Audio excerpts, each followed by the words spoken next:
Greetings YouTube! Why, oh why does the modern Doom limit the use of the chainsaw? Seriously, why?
If you fire up, or even watch, Warhammer 40,000 Boltgun and don't immediately think, wow, this looks like Doom, then clearly you've never played Doom, in which case, what the hell is wrong with you?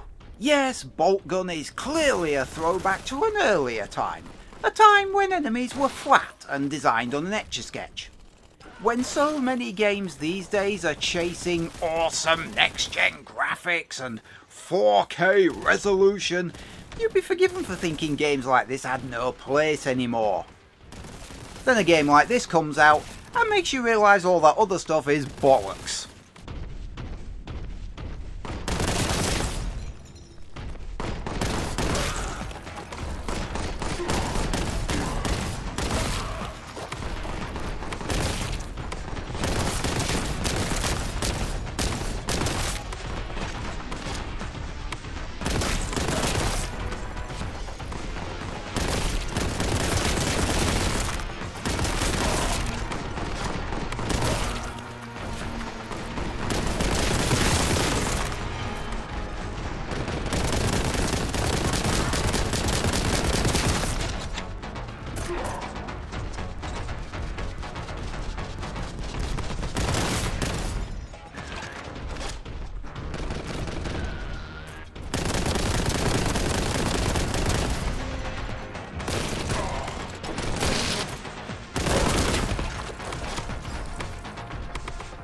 Yes, in case you hadn't noticed by now, Boltgun gives you a shitload of guns, a shitload of bullets, a chainsword with infinite fuel.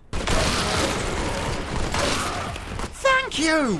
And drops you into a room full of some of the toughest, baddest, nastiest motherfuckers ever to infest sci-fi literature, completely oblivious to the fact that they, contrary to what they may be thinking, are actually locked in with you. You play the role of an Adeptus Astartes. That's Space Marine to the rest of you. Big guy in blue ultramarine armour. Other colours and chapters available. You and your squad are sent to assist the Inquisition with an investigation into the rise of heretical forces on a distant planet. None of you shall be deterred. You and your teammates will work together as an efficient fighting unit to root out, and they're dead. Well, that went well. Contrary to all my common sense, I decided, just for a change, to start this particular game on the highest difficulty setting. Exterminatus.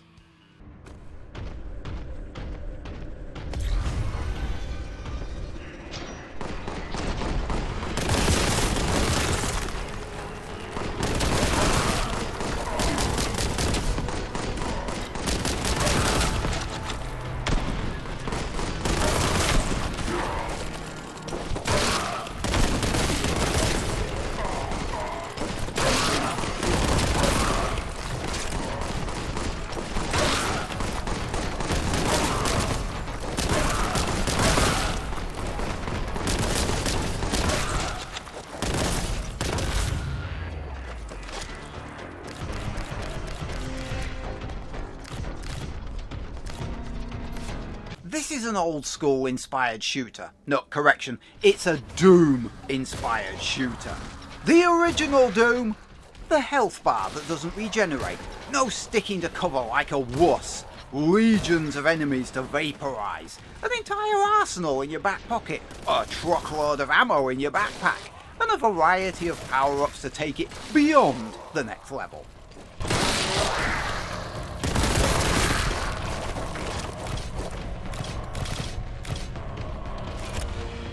Death to the foul warriors of chaos!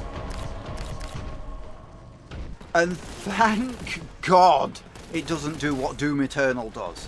You know, that thing where there's 20 shotgun shells in the whole goddamn room, and it expects you to brutalise, flame and chainsaw enemies just to get the vital supplies you need to keep doing it.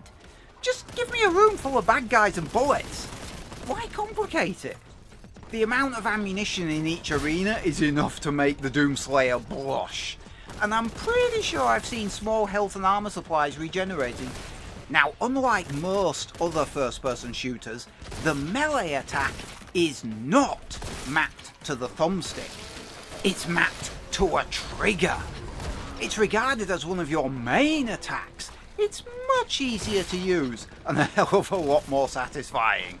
You do have grenades, but not many of them. Don't go relying on them, but they are pretty damn effective. The game doesn't hand out weapons very often. Not that that's a problem, because the first gun you get is the Boltgun. And joy of joys, it's a proper Boltgun. You see, in Warhammer 40,000, a bolt is actually an armour-piercing bullet with an explosive payload. The shot hits the target, drives into them, and detonates inside. The shots from the Boltgun feel meaty, they feel powerful. Certainly it's enough to instantly turn your basic cultist into chaos flavoured curry. God damn, that's fucking awesome. You don't get the shotgun, that's the second weapon, until level 3. And the shotgun is a welcome addition to your arsenal, but Doom veterans shouldn't go expecting great things of it. It's not useless, but it is less powerful than the Boltgun. It makes sense in the lore, but it does kind of take you by surprise. Consequently, the Boltgun remains your go-to gun for most of the game.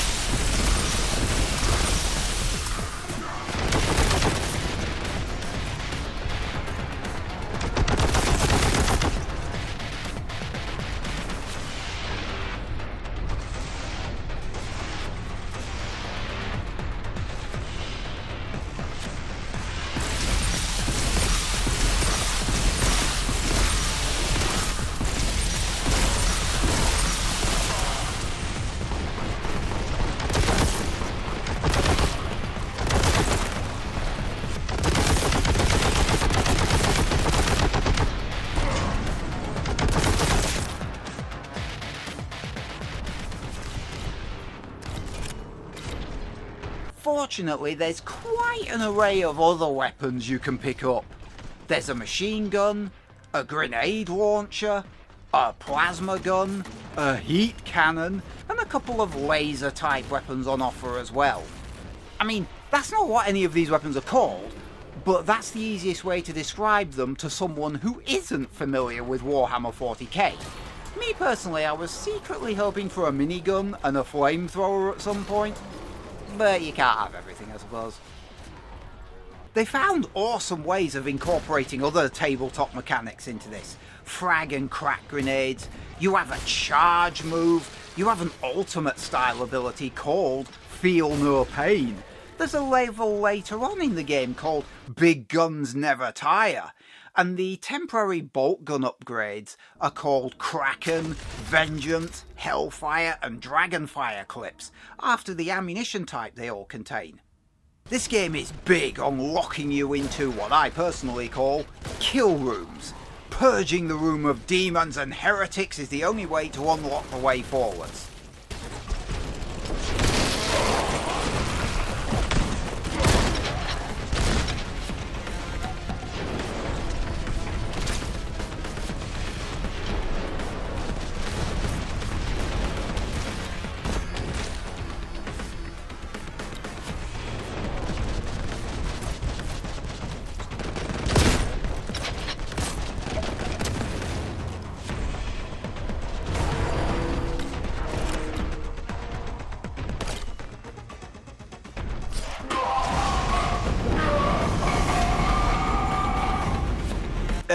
dear. That's the first time I've died. I got to level 3. And I was playing on the highest difficulty before it happened. Oh dear. Oh dear. I think I may have bitten off more than I can chew with this Exterminator's difficulty setting. Still, I got further than I thought I would before I ran into a roadblock. The fact that the enemy kept teleporting in on my flanks didn't help. You know what? I don't care. I'm trying again.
You'll face off against your basic cultists, the Chaos Space Marines, featuring the dreaded Terminators and Champions, the Demons of Nurgle, featuring Nurglings and Plague Toads, and the Demons of Tzeentch. At least I think that's how it's pronounced. I'm pretty sure that's how it's pronounced. Tzeentch. The T is silent, I think. Anyway, you can also face off against pink and blue horrors, and they even split according to the mythos and game mechanics. Also, flamers and screamers. I hate the screamers. They're not particularly tough, they're just bloody annoying. Enemies don't fire at you in this game. They fire ahead of you. They lead the target. They're sneaky bastards. This actually forces you to duck and weave intelligently between barrages of fire. Maintain your speed and direction for too long, and you better pray to himself your armour holds.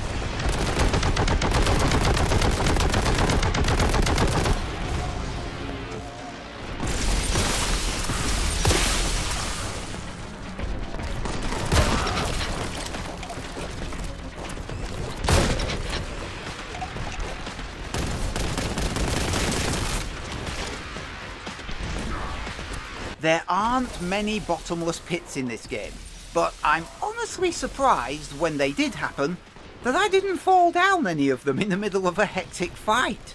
Well, okay, apart from this one. And I don't know any other game that would have let me get away with this.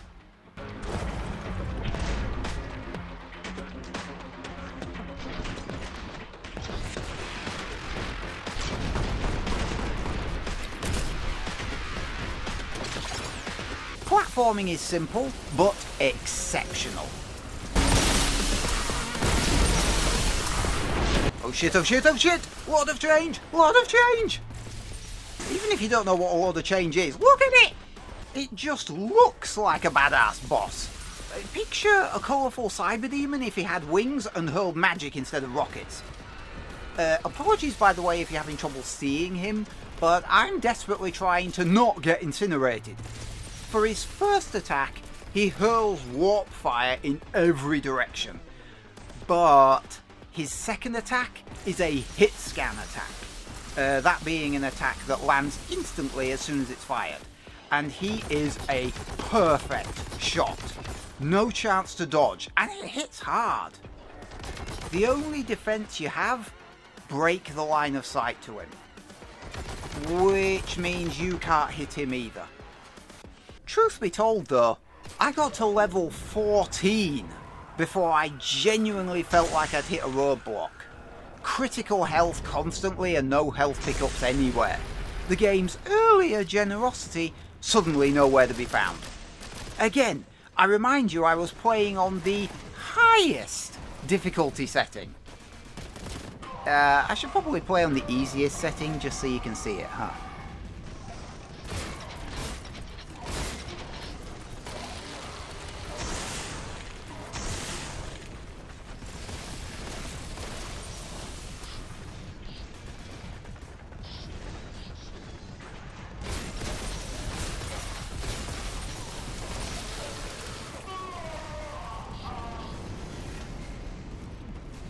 Well, enemies are slightly more vulnerable to damage, while enemy numbers are drastically lower. You, however, are very resistant to damage, meaning instead of skirting around the outside of a battle firing wildly into it, here you can plunge directly into the heart of the storm and eviscerate everything in sight. It's still good fun on easy, it's just a different kind of fun to ultra hard. Then there are these chaos corruption effects, which I initially mistook for an epic glitch. It isn't. This is deliberate. It's actually a pretty cool effect.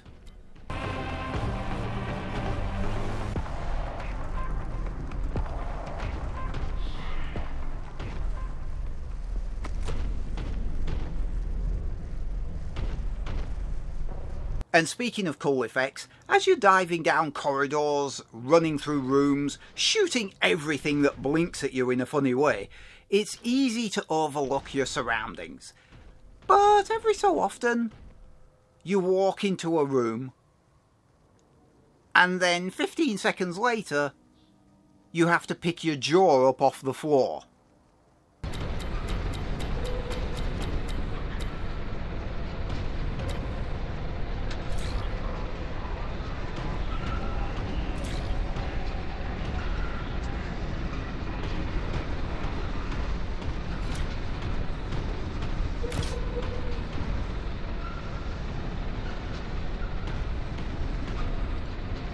Okay, that is fucking awesome.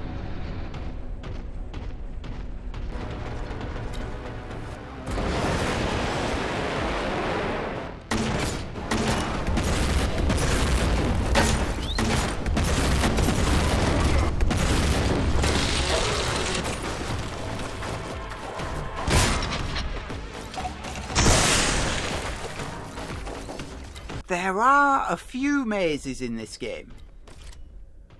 Oh boy. See, this game doesn't have a map. Even inside complex facilities, never mind the purpose-built mazes, you can very easily get turned around. Take a wrong turn and you get lost. Which is a bitch. If, say for example, the ceiling's coming down on you.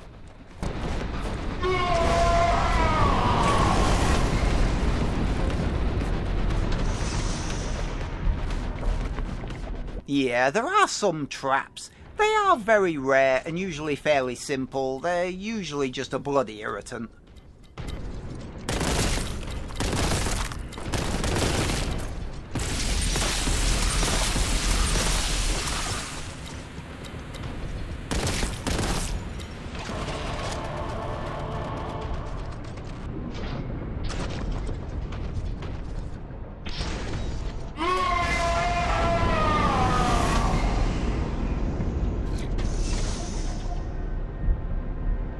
And finally, can I mention the taunting?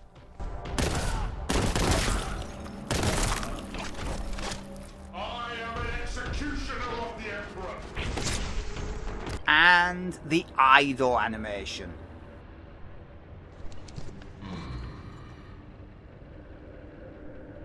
Icing on the cake. This is actually the second Warhammer 40k game I've played, the first being Inquisitor Martyr.